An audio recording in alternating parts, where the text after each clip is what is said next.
লোকসভাৰ প্ৰাৰ্থীৰ ঘোষণাক লৈ দিল্লীত বিজেপিৰ মন্থন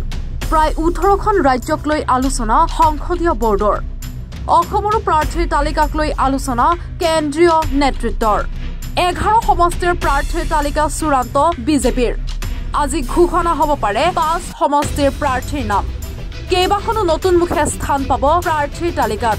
পুৱতি নিশালৈ চলিল সংসদীয় বৰ্ডৰ এই আলোচনা এনিভাৰ 24 দৰ্শকক পুনৰবাৰ জনাইছো লোকসভাৰ প্ৰাৰ্থীৰ ঘোষণাক লৈ দিল্লীত বিজেপিৰ মন্থন প্ৰায় 18খন ৰাজ্যক লৈ আলোচনা সংসদীয় বৰ্ডৰ অসমৰো প্ৰাৰ্থীৰ তালিকাক লৈ আলোচনা কেন্দ্ৰীয় নেতৃত্বৰ 11 সমষ্টিৰ প্ৰাৰ্থীৰ তালিকা চূড়ান্ত বিজেপিৰ আজি ঘোষণা হ'ব পাৰে 5 সমষ্টিৰ প্ৰাৰ্থীৰ নাম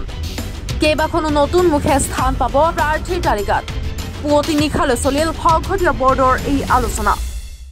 নমস্কাৰ মই দীপজ্যোতি কেওট পোনপ্ৰথমে সমূহ অসমবাসী ৰাইজক মই সেৱা আৰু শ্ৰদ্ধা জ্ঞাপন কৰিছোঁ আৰু এইখিনিতে জনাবলৈ পাই সুখী হৈছোঁ যে এনি ভাৰত 24 এই ছেটেলাইট চেনেলটি অতি শীঘ্ৰেই আপোনালোকৰ মাজত উপলব্ধ হ'ব গতিকে আশা কৰোঁ সকলোৱে যেন এই চেনেলটিক আদৰি লয় ধন্যবাদ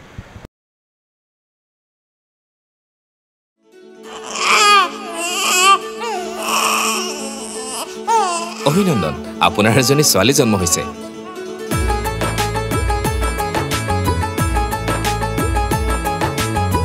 লাহি পাহি এজনী পৰি আহিলে ঘৰখন উজলি